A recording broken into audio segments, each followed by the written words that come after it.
Abbas ஐயா அவர்கள் சொல்லும் பொழுது இந்த துப்பாக்கி படத்துல வந்து ஏற்பட்ட சிக்கல்களின் காரணமாக வைப்பிரிவு பாதுகாப்பு கட்டணம் அப்பட்டமான ஒரு பொய்ய ஆதாரம் இல்லாத ஒரு விஷயத்தை பத்திரிகையாளர்ன்ற பேர்ல உட்கார்ந்துகிட்டு இப்படி பேசிக்கிட்டு இருக்காரு. நான் என்ன சொல்றேன்னா, இது போன்ற ஆதாரம் இல்லாத கருத்துக்களை நீங்க சொல்ற மாதிரி இருந்ததுன்னா திமுக போட்டுட்டு வந்து தைரியமா உட்காந்து பேசுங்க, நான் பேசுறதுக்கு தயார்.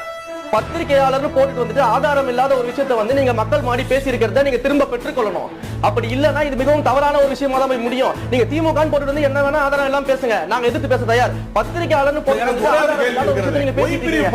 என்ன காரணத்துக்காக கொடுக்கப்பட்டது சொல்லுங்க. இதான் காரணம்னு நான் எல்லா இதழ்களையும் வந்து பத்திரிகை வந்திருக்கிறது. நீங்க காரணம் சொல்லுங்க. ஒய்பிரிவுக்கான காரண நிகழ்வுகளுக்கு மக்கள் 2 நாளா பாத்துக்கிட்டு இருக்கோம் சார். 2 நாளா பாருங்க சார். 2 நாளா மக்கள் சந்திப்புகளுக்கு எவ்வளவு கூட்டம் வருது, அவருக்கு என்ன பாதுகாப்பு தேவைப்படுகிறது அப்படின்றத பாருங்க. நாங்க என்ன கவர்மெண்ட் பஸ்ல வந்து கூட்டத்தை கூட்டிட்டு வந்து ரோட் ஷோ பண்ணிக்கிட்டு இருக்கோமா? நாங்க தன்னெழுச்சியாக மக்கள் எங்க தலைவரை வந்து பாத்துக்கிட்டு இருக்காங்க. அவருக்கு பாதுகாப்பு தேவை. ஆதாரம் இல்லாத விஷயத்தை வந்து பேசிட்டு இருக்கீங்க.